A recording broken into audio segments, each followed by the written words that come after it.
the KIEMS kits did not work. Of course, IEBC gave their direction that, okay, let's now send the manual register. I lived too far, or, and then I couldn't come back. What happens to the rights of those individual voters who will feel like this whole process was just way too tedious for them to go, come back, stand in line, wait, for too long? What happens to them and their rights in the legal position? I think, Yvonne, the more urgent question of constitutional relevance is the over-reliance on the law itself to resolve what looks like practical sense questions or trust deficits. We've said before, trust cannot be legislated, it cannot be litigated. If you look at the experience from 2017 and the chaos that we find ourselves in now, shows that we have not learned, both in terms of legislation and in terms of judicial pronouncement.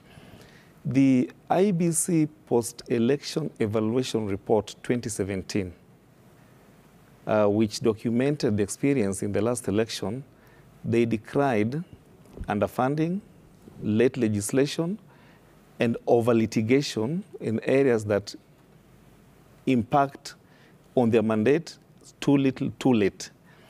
Have we learned that? No. Because what happened in 2017, coming now, and there are some jurisprudential positions that now conflict and contradict each other. Yeah. The National Assembly, if you remember at that time when the Supreme Court on 20th September 2017 nullified the presidential election and ordered a fresh election to be conducted, the then majority leader, Honorable Aden Duale, and his counterpart in the Senate, Honorable Kipchumba Murkomen, engineered changes to the IEBC Act and the Elections Act. Some of those changes came, of course, they were coming after the judicial pronouncement, and they were trying to limit the ability of the court to interfere with the outcome of election. One of the changes that they introduced, which now presents an immediate challenge in this election, is that they attempted to modify Section 39(1)(c). They deleted it and then reenacted a fresh position, which said the transmission of electronic results, the Commission must rely on the electronic results and the physical copies brought to the Commission. The position of the law that they deleted required that the presiding officer transmits electronically the polling station results in a prescribed format. Now, that prescribed format was deleted, and they made it ambiguous.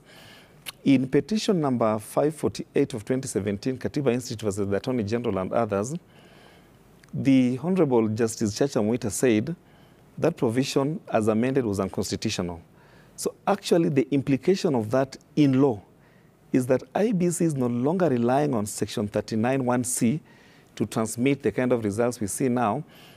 It is actually relying on Article 81, which requires transparency, accountability in management of election. Again, Murkomen and Duale engineered amendment to Section 83 of the Elections Act. What Section 83 said was that election can be challenged either if it did not substantially comply with the Constitution or if the non-compliance affected the results. So the Supreme Court read that provision disjunctively, either or. So, which means you could either impugn the process or the outcome. Because Jubilee was not happy with that pronouncement, they amended Section 83 to now say and. So they deleted or to require that you must show that the process affects the results.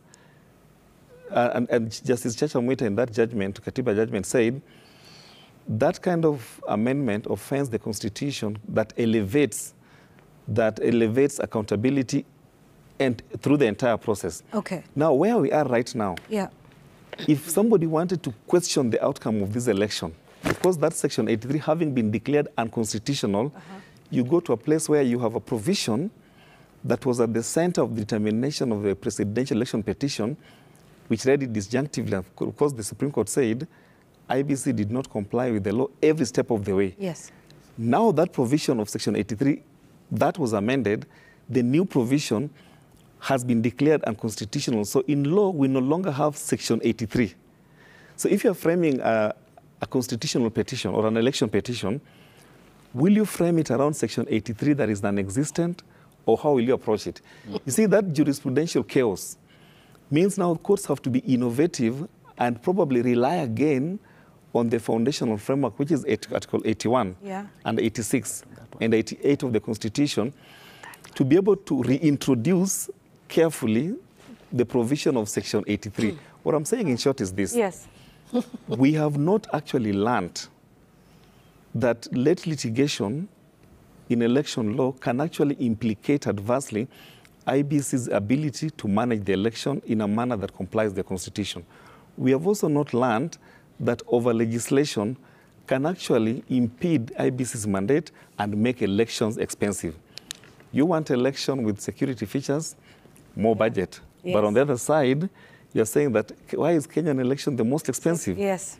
The Kenyan ballot paper has more security features than most countries. Right, yeah. And those additional features require additional budgeting. So if a Kenyan is affected, like you've gone to the ballot, and IEBC did the rational thing. Yeah. From 2017, they said, okay, fine. The problem that rises with the physical register, as highlighted by Professor Dote, is that people could vote for others. Yes. How do we address that? We address that by introducing an electronic register where you are identified electronically, then you vote. Sort of strikes you now, off. the problem with that is that if it collapses and the backup also collapses, or if your name misses, then you'll be disenfranchised. The residual question is, what is it that we can live with? Because either way, we will have challenges. Yeah. I think what we can live with is this. We need to have a level where we can have trust in the election manager and trust that IEBC can do the right thing without having to over-legislate or over-litigate on its mandate.